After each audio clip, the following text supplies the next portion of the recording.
Pria ini yang kelaparan selama 10 hari sangat menginginkan daging manusia. Ia mengambil pistol dan memaksa wanita itu membuka pakaiannya. Tepat saat ia hendak menggigitnya, wanita itu menggigit telinganya. Putus asa, ia mengambil pistol di atas meja dan menembak kepala wanita itu, menggigit sebagian telinganya juga. Namun hal ini tidak mengurangi nafsu makannya.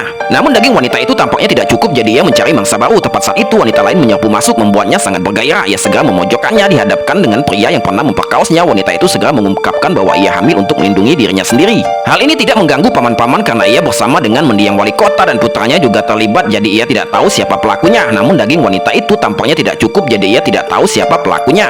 Tepat ketika wanita itu hendak menjadi santapan, pemuda ini menyerbu masuk. Paman-paman segera mengalihkan perhatiannya kepada pemuda ini dan keduanya saling berhadapan. Wanita itu melangkah maju, merebut pistol dari pria itu dan menarik pelatuknya ke arahnya, membuatnya jatuh ke tanah. Setelah menerima makan siangnya, dagingnya dipotong dan digunakan sebagai makanan untuk mereka berdua. Namun makanan itu segera habis, meninggalkan mereka sendirian di perahu. Pemuda ini tidak punya pilihan lain selain mengincar ayam betina itu. Namun ayam betina itu adalah rumah wanita itu, dan memakannya berarti memotong rute pelarian mereka. Untuk menghentikan pemuda ini, wanita itu memotong daging dari lengannya sendiri dan menawarkannya kepada pemuda itu.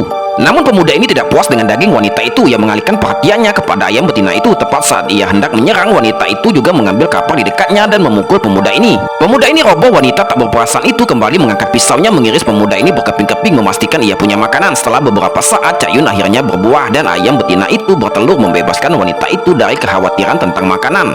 Ia mengambil telur itu dan menelannya mentah-mentah, lalu ia menggali kentang dari sepiring tanah dan memakannya secukupnya untuk memberi nutrisi bagi janinnya. Saat itu perutnya mulai terasa mual, sepertinya bayi itu akan segera lahir setelah nutrisi terisi kembali, sehingga wanita itu harus menahan rasa sakit dan melahirkan bayinya sendiri. Dengan tangisan, seekor anak serigala lahir. Bertahun-tahun kemudian, pesawat ruang angkasa itu masih melayang, sementara anak-anak ayam telah menetas dan kebun sayurnya tumbuh cukup untuk menghidupi ibu dan anak itu seumur hidup.